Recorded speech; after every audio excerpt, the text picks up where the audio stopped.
What's up, guys? My name is Matt Medved, moderating the panel with the two Jessies. Quick little background. So I started Billboard Dance, which is Billboard's dance and electronic music vertical, back in 2015. Currently sort of scaling those content strategies to other verticals at Billboard. As a result of having worked in the dance music space, I met a lot of DJs, and DJs tend to be nerds and tend to be tech savvy, and that's how I was originally introduced to the blockchain community. And Jesse Grushak and I wrote at the same blogs together, and both found our way back into the space in a really interesting way. And really glad to have Jesse Kirschbaum here, who brings a great perspective from New Agency. So I think maybe just to kick things off, we can just have each of you sort of give a little introduction and talk about how you found your way into the blockchain community. Sure, I'll kick it off. Hi, everybody. See a lot of friends and familiar faces here, so it's good to be here at the Consensus House. I run a company called New Agency, and essentially what we do is culture marketing and help brands, big brands initially, connect to their consumers through the power of music and entertainment. And we really have a specialization in the music and technology kind of cross-sector. So we work with clients like Mondelez and PepsiCo and big brands like GE and Bain Capital's portfolio of brands, and have done really innovative marketing campaigns for them. And what's happening now is what we see is like kind of these new growth sectors, these new frontiers. It's happening here, especially at South by, where companies like Spotify that hired us to launch and work with them in the early days aren't even activating at South by. But new companies in the blockchain space, companies doing ICOs, companies announcing token offerings, and really looking to differentiate themselves. At this day and age, it feels like it's a lot about brand. In the cannabis space, in the blockchain space, you got to create news, you got to do partnerships, you got to really differentiate your brand. And that's kind of what we're specialists in. So it's been a great South by for talking about blockchain.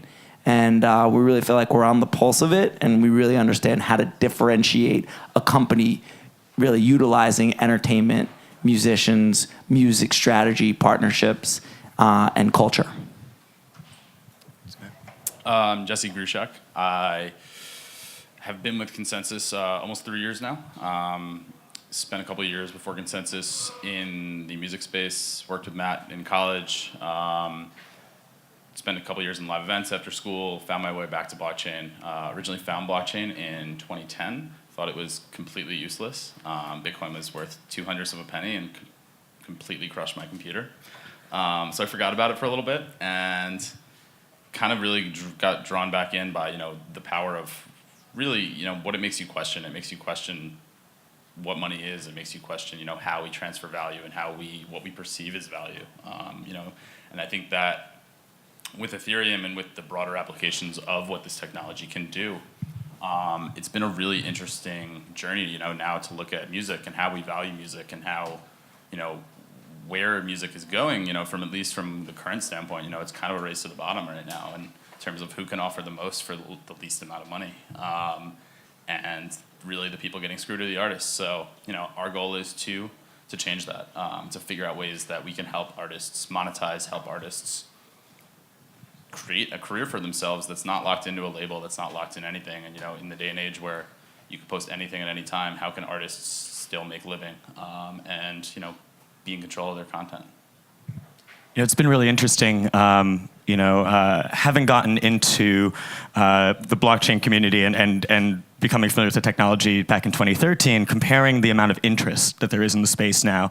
But there's also a lot of confusion as well. And so when I tell people that I'm interested and I'm passionate about the intersection of music and blockchain, they're always very enthusiastic, but I can tell they may not understand exactly what I mean. And so I think it might be interesting to just talk about what blockchain can and can't do for music, realistically speaking, just to sort of set a baseline. And I just want to chime in here. music business for the past 20 years has been on a downward spiral. It's been trending down. Revenues have been down. Last year was the first time in my entire professional career and beyond that there's been forward growth and revenue growth, double-digit growth. So music business, thanks a lot to the streaming side of things, for a long time, music was just perceived as free. And it just been decimated by piracy and greed and non-transparency. And it was a bad era for music. I think a lot of people were running the other way, even though music is the universal language in so many different ways. And I feel like it's exciting to see growth again, and it's bringing a lot of bright minds, but there's an opportunity here to rewrite music and then rewrite the music industry. It's pretty damn archaic. And let's just be honest, it's not favorable for artists the way it currently sits. And so I think we're seeing a real opportunity to create independent movements and take back a lot of the control and put it back in the artist's hands. And I feel like a big conversation or a big trend right now in music is artist empowerment and direct artist directly to fan conversations. And I think blockchain can solve a lot of that. And so that's what really, from a fan of this industry and a lifer to the music business, I really feel passionate and excited about the potential of blockchain, although the answers aren't there yet, and it's clearly here at South by. You see it.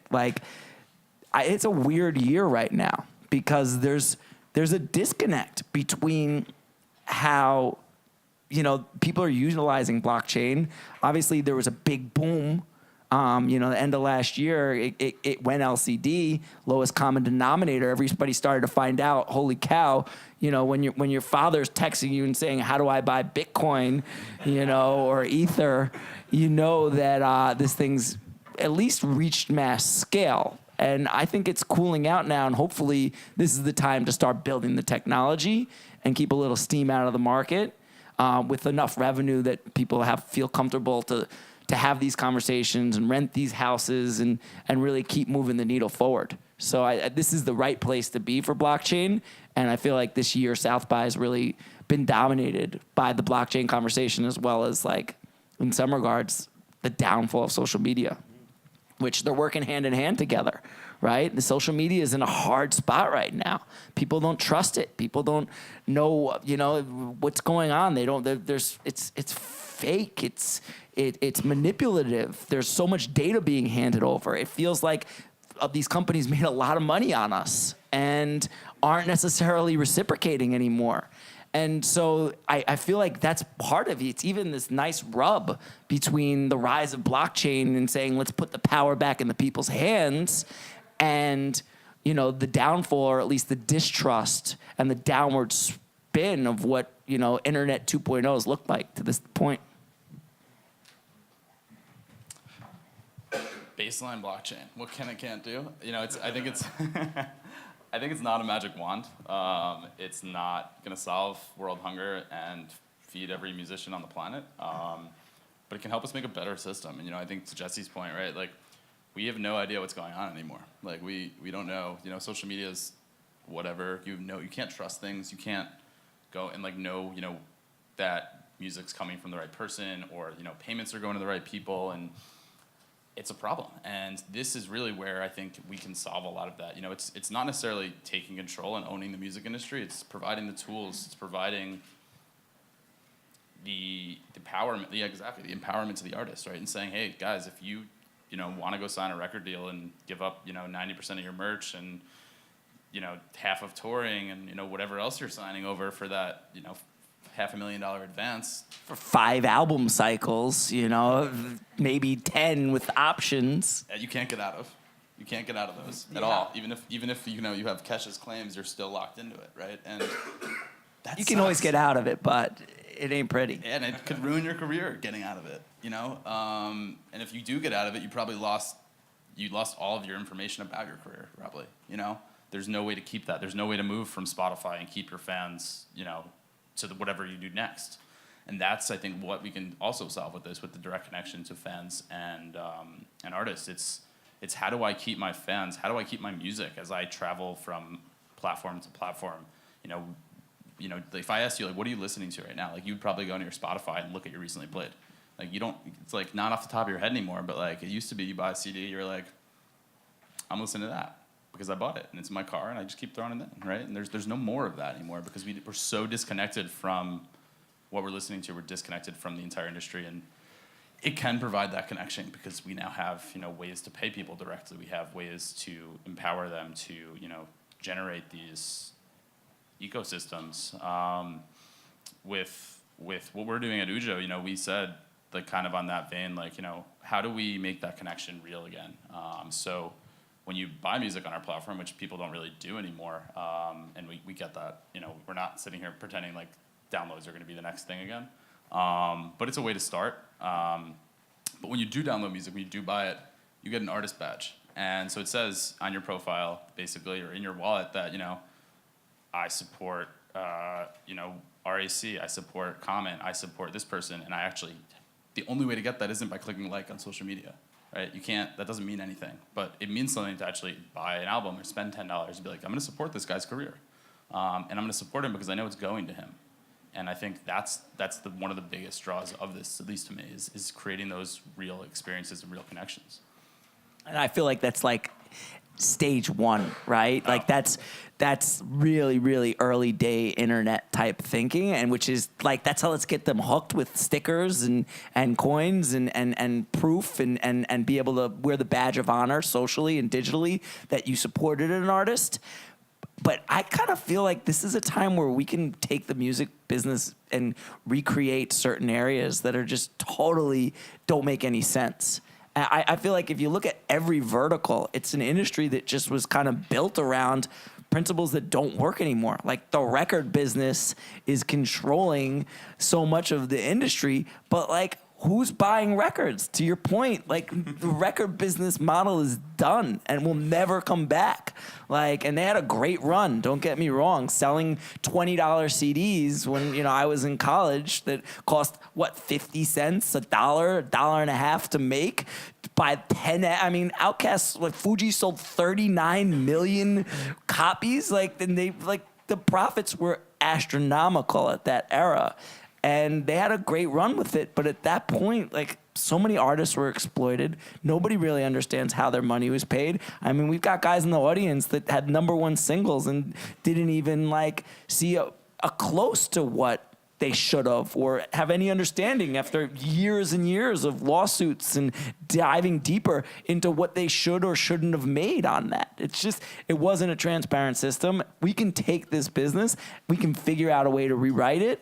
And, you know, the record business is just one part of it. I come from the agency world, routing tours, getting holds, how many tickets you're worth, how many tickets you sold, none, even how to book an artist. None of that makes sense at this point. It's super inside baseball. It's super complicated to figure out how you get an artist into your system. And I mean, I had a friend that tried, but just didn't go about it the right way. This is, in this blockchain era, it's power to the people. Like, we can figure this out together.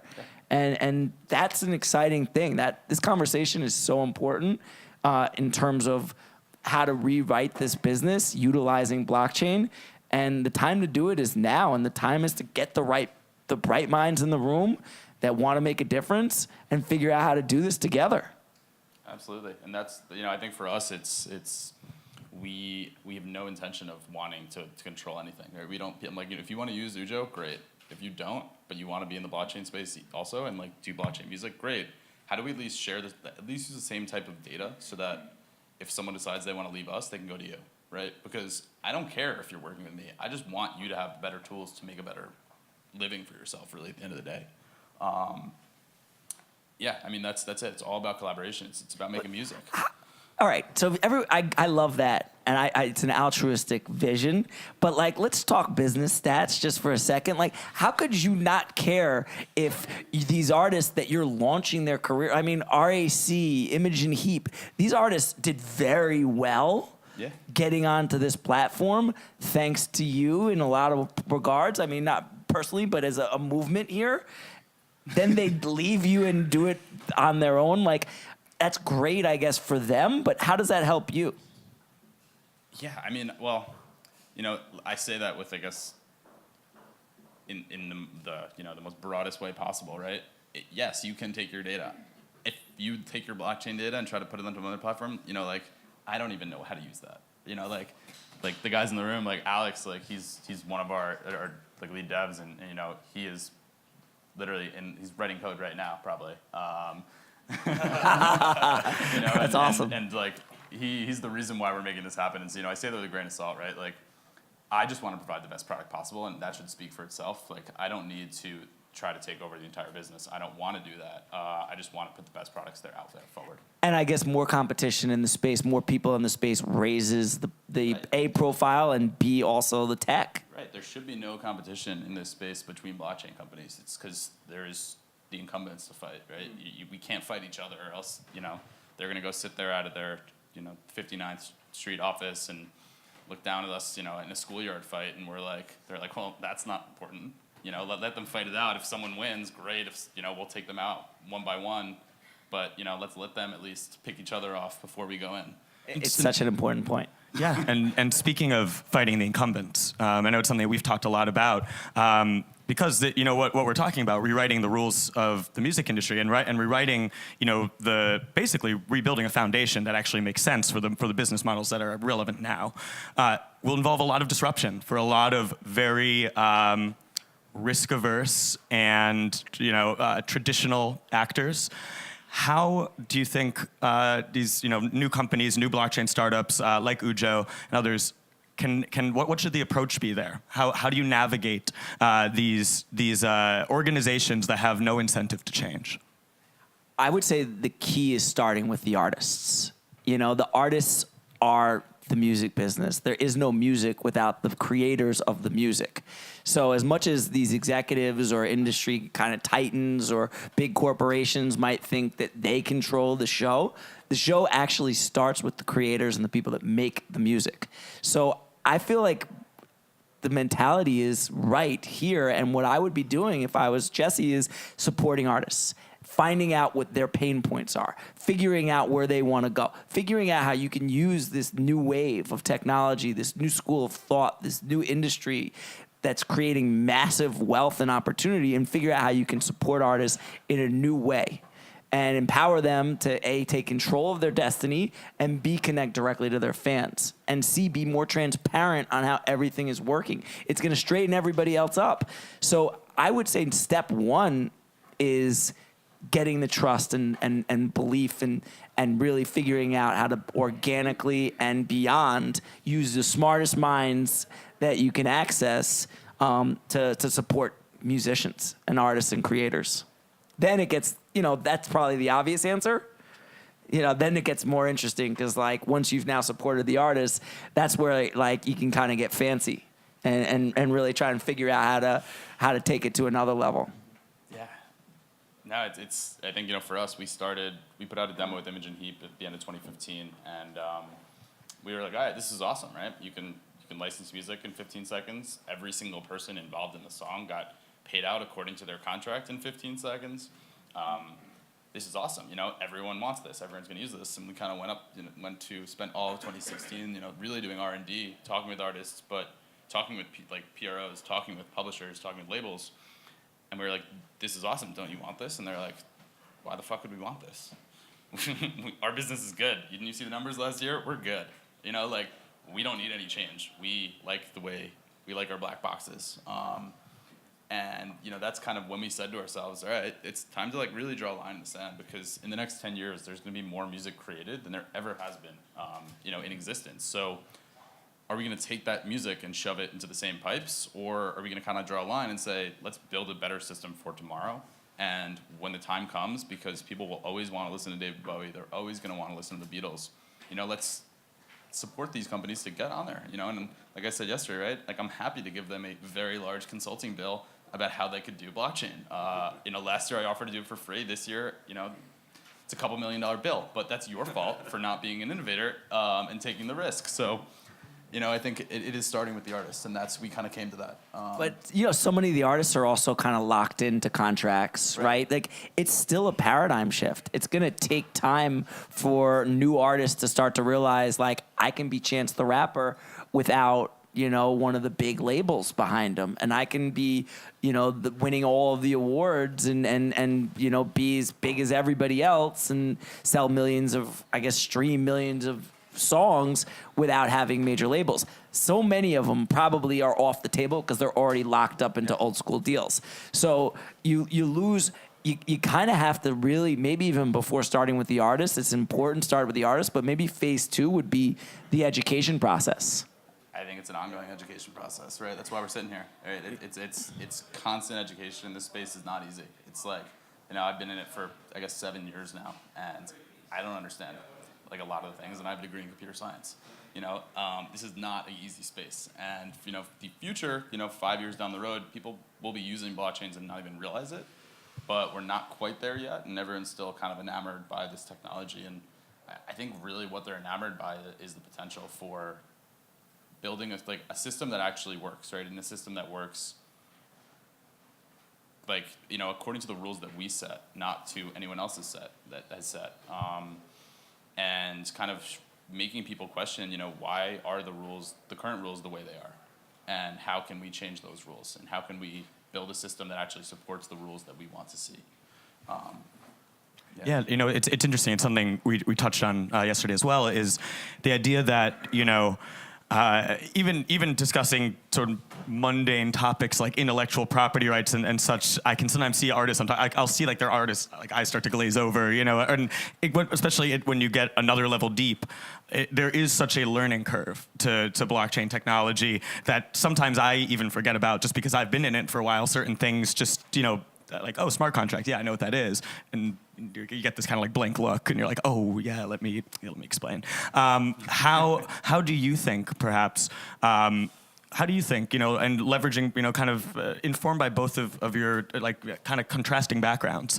How do you think we can all work together to promote awareness and get artists not only to understand, but to feel invested in and to feel empowered and the potential to be empowered by this technology? And it's very challenging, that question, because, not every artist thinks like Jay-Z or Ryan Leslie, where they can use both sides of the brain so intelligently.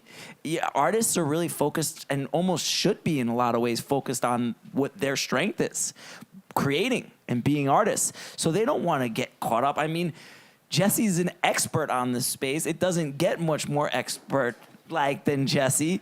7 years in, a computer science engineer, putting out every album that's been successful in the space, or at least a lot of, and covering everything else in it. And he doesn't even have his head wrapped around it all the way, and nobody does. That's the point. So it's a lot to put on artists. And I think that it's really challenging, and it's overwhelming, and probably to a fault. And I think it's our job here, the people that care, the people that want to write the future, that can keep pushing the needle forward and figuring out answers. It might even be an interesting opportunity to create the management company that manages blockchain for artists in a way that they can help them negotiate deals from that perspective, instead of from imagine right now the hot managers are the kids in college that are finding these artists on the internet and off of SoundCloud and developing them, with traditional means and new age thinking, and it's working. Right? We're seeing a whole crop of these next music entrepreneurs that are smarter, savvier, and writing the new music business. But imagine if the next wave of managers were experts in blockchain and could partner with artists in a way that weren't taking advantage of them, but actually were kind of playing to this school of thought. And Ujo wasn't a distribution company; it was, a management firm first. You want to come help us build a management arm? Wow, it's a big opportunity, actually. Holy, and that's the thing, right? that's a great calling to anybody. I mean, shoot. Yeah, no, seriously. I mean, at the end of the day, it's going to take a lot of people to do this, and that's why I said, it's all about collaboration. It's all about making music together, because the way we explained it in the beginning, we were if we could just lift the music industry up, scrape out the 100 years of broken laws and broken copyright and ridiculous laws around this stuff, and insert, a 21st century blockchain-based system that works for the digital age, that treats MP3s as MP3s and not as player piano roles, or still having records and like what's the CD like resale like back in the contracts when like you sell CDs and they buy them back, like and that's still in contracts today, and like they're like, I don't even make CDs. Why are you charging me for CDs that like you didn't even print, right? And like getting to the point again, where we have a fluid system, and if you drop the industry back down on that, right, on this like fluid digital system, 75% of the people would probably find their footing. Your jobs might look a little different. It might be, you might be spending a lot less time on accounting and a lot more time dealing with your artists, but that's probably a good thing, right? Because you should care about their career. You should know everything they're doing. The people that would not find their footing are the people that are taking out more value than they provide. The people that are taking 10% for, because they can, because they've been around for 80 years and that's what their job is, to take 10%. Even if you're the publisher and they, you still have to go out and pay them 10%, even though you own the publishing. And they're like, well, why would I have to pay you to then pay me again, right? And they're like, because that's the way the rules are. And it's insane. It's a little overwhelming, even like from a business perspective. Even how do you approach it with an artist? I feels like the blockchain space, everybody's running in so many different directions, like in like colorful hats. It's a very kind of interesting space where like you can't get anything done because the money keeps pouring in and there's so many different directions to disrupt. I find that actually to be like almost to a detriment. Like if we wanted to, music's always been the leader, right? Music was the first one decimated by the digital revolution. Before Hollywood and the movie business and television, they all got to learn from music just like being the trend leaders. And again, here I see it in blockchain as music as a real opportunity to be one of the leaders in the space and is becoming it. But and for various reasons. But the thing is that like if we're running every which direction and we're not having like, how do you really like, let's pick one sector and let's hone in on that, or let's take 5, or like let's just dedicate 6 months to figuring out. I feel like the answers are there, but it's hard for me to even like figure out where to go when it's just like there's a lot of noise and a lot of directions to run. Look at the sheet in front of you, right? There's like 40 different companies on that. Consensus is we've hired 500 people in the last year. We have 187 job openings on our website. Like, there is an unlimited amount of opportunity here, not only for music, but for every industry. And, I think as an individual, you have to say to yourself, like, put your blinders on, right? And like, let's focus on, like, what I want to do. And, we suffered from that at Ujo for 6 or 8 months as we were like, ooh, shiny toy over there, like, ooh, maybe we should do this. And it's like, you know what, let's just start at the core and build out that, and then give other people the tools that they can build on top of what we're doing, because I don't know what the next innovation in music looks like. I have a lot of ideas that I like to play with and want to test out, but, it's really hard to go out and say, like, this is what the future looks like when, there's micro economies and micro villages globally, and it's like, people don't even understand what that means, right? But that's the way the world we're going towards, and yeah, it's just really, it's for us, it's just, let's get it done, let's get it out there, and let's see what happens. I guess so, right? Like, just build it. It's one of these actual experiences where the plane is being built while it's in the air. Oh yeah, no.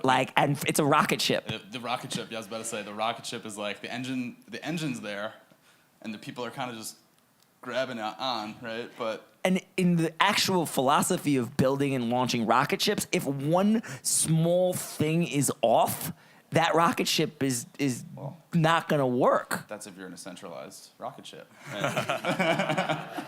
Right? You really have to be willing to unbind your mind for this, or believe. You have to. It takes a level of belief, when the price is going from $7 to $1,500 or $1,400, it becomes a lot easier to believe. I like that it's kind of like a little bit of wind is out of the sail here. I worry pretty quickly that like it can get distracting in the mission, but how do you get a rocket? Like, is there really, you can't launch a rocket ship with committee. Maybe you can. Maybe you can. Because I don't know. I mean, it's at the end of the day, if the way we look at it is like we just gotta build shit. It's time to just build shit and put shit out there. Let's get stuff to market. Let's stop selling ICOs with an idea, right? Let's stop looking at the stuff and being like, oh, that's a cool idea. It's like, yeah, there's tons of cool ideas out there in the world. Why are you paying money for one of them when it doesn't do anything, right?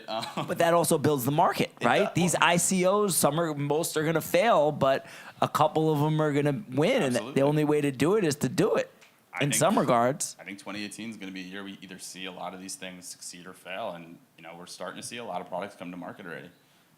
Let's talk a little bit about touching on that, the sense of urgency around this, because I remember it was Imogen Heap who said, it'll be like Napster times 1,000 if we get blockchain wrong, for the music industry. How do you think?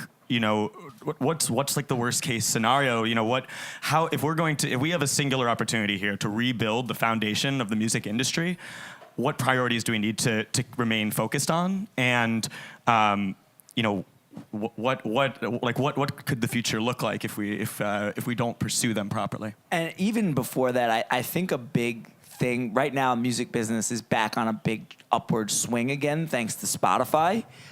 Spotify's reinvented the business in a lot of ways.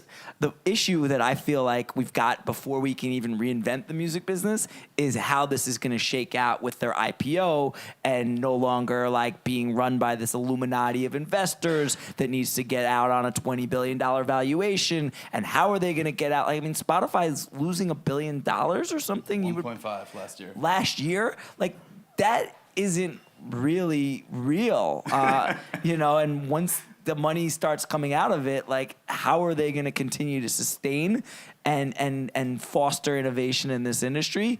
So, and right now, as they lead into this IPO and the probably 6 months, a year of lockups that all these investors are going to have, we're not going to really have a chance to see what the music business looks like in a somber or sober state, because Spotify is still just like gonna be splashing this pot in a way that like it feels like that's the way it's gonna work.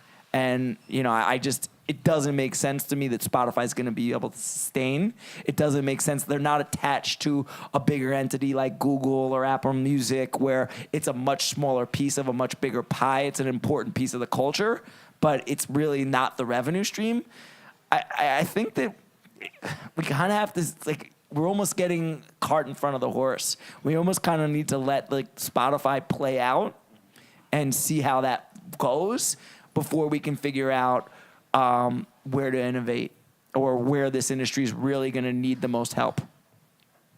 I wouldn't disagree with that, but I would say that if we stop and let them watch this play out, then when this fails or succeeds, then we have nothing again, right? We're sitting in a point where we're like, oh shit, now what do we do? And some opportunist person comes in and says, my platform's profitable, come on board. And next thing you know, we have another Spotify that's more powerful, that's more controlling.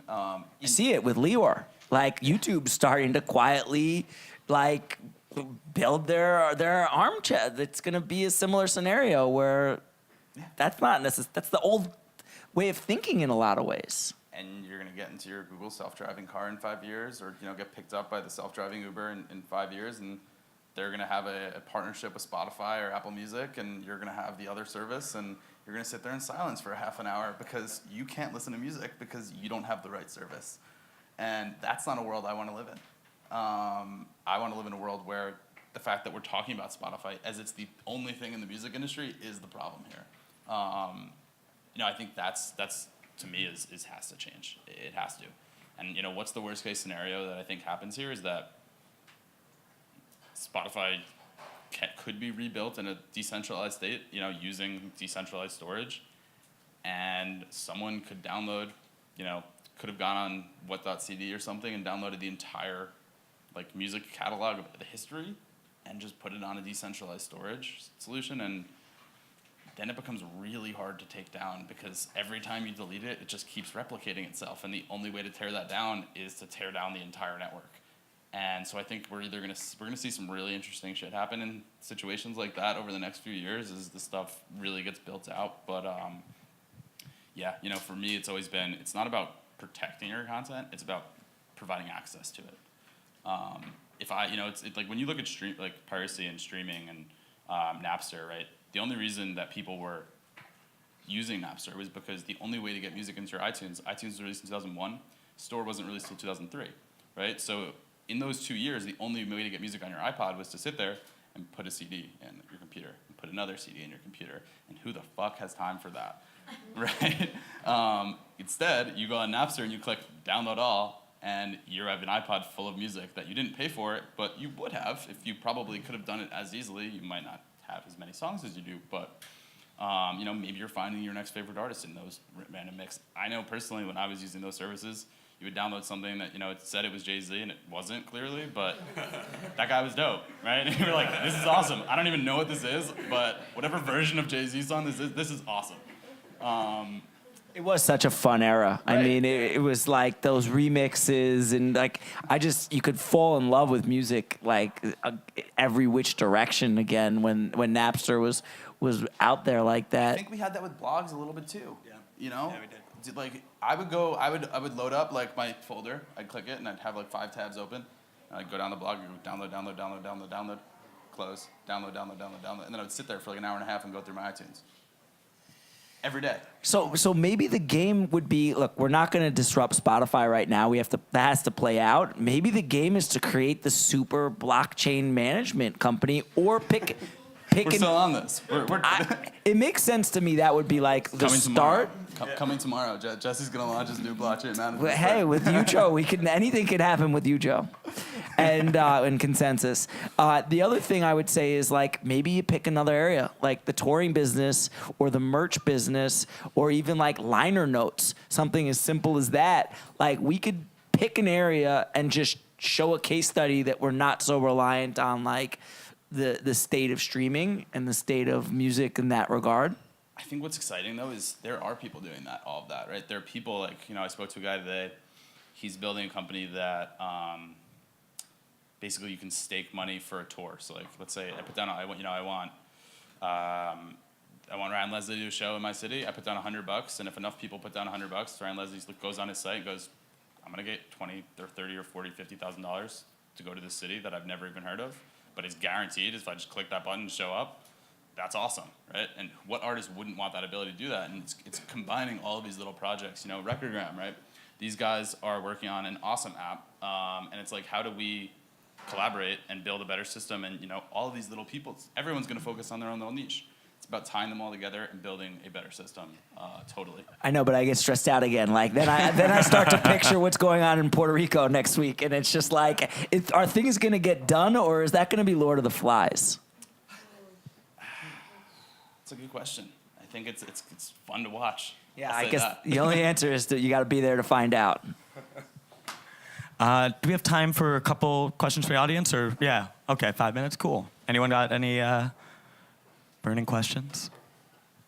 What are your thoughts on distribution and blockchain applications? What does it mean to distribute your music today, right? Yeah, that's the question, right? That's a great question. I don't know. You know, to me, it's putting it on SoundCloud. It's putting it on the internet, right? And you just distribute it to the whole world. The reason I ask is like, so I have a label, I have a record label, and you know, like any label, like manager, you have to figure out how to grow your label, and you have to figure out how to distribute it across all these platforms. What is the value of a distributor now, besides taking your money, taking it 20%, right? And is there any thoughts on like? I mean, multiple platforms, right? Like you can get out onto 10 channels instead of one, and you can monetize it in an effective way. And some of these distribution platforms can do a good job of tracking. It might be delayed. It might take time. They might take a percentage. But I don't think you should be scared of paying a percentage to somebody that's adding value. If they're going to get you on 10 platforms instead of one, and they're going to be able to track your rights for it and be able to make sure you get paid whatever the market rate is, that's a value add. other thing is, in this day and age, how do you differentiate yourself, right? Everybody's making music. There's so much opportunity to make music and noise and content and clutter. So what's going to make you stand out above the rest? And that's hopefully partners that know how to market you or to differentiate you or connect you or partner you with platforms that can also help you elevate, because you can't do this yourself. Like I know that it's about artist empowerment, and I think the artists and the labels that are, the indies should be calling their own shots. But in a lot of ways, you still need, it takes a village. Oh, 100%. Well, I guess what I'm saying is I think the path for modern distribution is all those value adds, as in like partnering, brand partnerships, all these different things that like you have to do in today's age to grow as an artist. But like the old model of we're just gonna put it up on the stores and distribute it, I think it's getting like we're seeing companies like STEM come out that like Right, and I was about to say that's probably one of the best examples of a modern day distributor. Someone that they're not taking that big of a percent. They're not, and they're trying to get your shit out there. And I think we're going to see more and more competition heat up in that space because I saw one the other day and they're like, we'll put all your music on this platform for free because we're in beta right now. Yeah. So like, you want to go on Spotify, Apple Music, all this, done, free. Yeah. The problem with it is that when stuff goes wrong, which it happens a lot when you distribute music, when something goes wrong, there's Right. that hand-holding isn't there for you actually to fix the asset when it gets to... And that's exactly, and that's something where I think I really see blockchain coming into play because it should just be a checklist, right? Like what platforms do you want to be on? Yeah. Click, right? And then I change something in there, and all those platforms are pulling data from the same source. Essentially one of the things we're working towards is having a global open music database. Where everyone knows everything about. You can go in. Maybe some of the stuff's encrypted. Maybe it's not all public, but who wrote a song? Who do I pay for the song? How do I license that song? How do I find this stuff out? That should be public information. That's something we absolutely believe in. Cool. Thank you. 2 more questions. One quick remark and one question. I guess, yes, distribution is done, and going to the point of what is it worth for, I guess the job of the middleman, labels and so on, is distribution is only like a little part of the job to be done. And there is many things around artist services and many from in the value chain, let's say a value chain again, but from A&R to promo to community management, Superphone, Recordgram. How do you see blockchain as an enabler to connect the dots between all the services to provide them as something consistent? For an artist to handle that properly, because it's cool to kill the middleman, but there is many people And absolutely, working like even on an indie level to promote artists to cut the noise, because they're going to still have a job. I absolutely think they still have a job. I think they're going to have better tools than ever. And they just have to be open-minded enough to be like, yeah, I do want this stuff. Because who the hell loves doing accounting, right? No one. That stuff should be automated. The layer, the data layer, the accounting layer, the payments layer, that stuff should be automated, should be connected. And you can use blockchain to connect these services, and that's what gets exciting, right? And at the end of the day, the data should live with the artist. and from a marketing perspective, advertising, there is still many need. I should be able to go online, just get a meeting with Jesse, sign a digital contract, and then decide one day that I don't want to work with him anymore because he's doing such a great job, but I'm done with whatever. But I should be able to cut that contract and keep all the data that was generated there, right? And that's something that should be able to happen. So at least that's the way we look at it. It's he will still have a job. He will not have to deal with contracts anymore, right? He doesn't have to have a lawyer come in and be like this, and this. He just selects a few variables from a list, gets a contract, generated. We both sign it, and if we want to break it off, we break it off. Maybe there's some clauses in there, but at the end of the day. Yeah, and to me, it's more than having a job is having being useful in the chain. Yeah. It's not about killing jobs No. or good or bad. It's really about making sense to build something consistent to. But there's got to be build something career. in there that protects the marketer, because if they're Right. doing all this work to get this artist to a certain Right. point, it's a lot easier to book J. Cole now than it was when J. Cole just started. I mean, he's maybe not the best example, but when you're putting in blood, sweat, and tears to get an artist Right, and off the ground. You should have you should absolutely get something in return. I'm not maybe it's maybe it's artist tokens of that career. I don't know, right? And it's like, all right, now I have some of these. We were not working together, but yeah, I still own a piece of your career, right? And like that's fine. Do what you want. You agreed to this in the beginning, and I put my heart and like soul into that. And you don't want to work with me anymore, great, but I'm still getting a piece, a little bit. Can you really tokenize a person? Yeah. It's being done. It's being done. Like, is that something that people can, like, that's going to happen? Yeah, it's being done. It's being done, right. There's experiments and whatnot, but, like, is that standard in 5 years? Like, It's going to be fun to watch.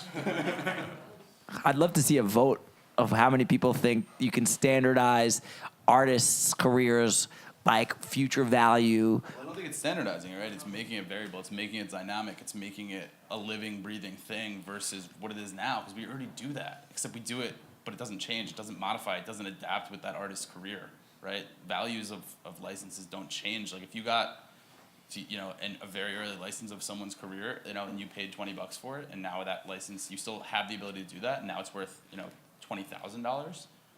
Why you should be paying more if you're extracting out a ton of value. You should be paying that artist $20,000 if you're making $100 on it, but you were only making $1 in the beginning.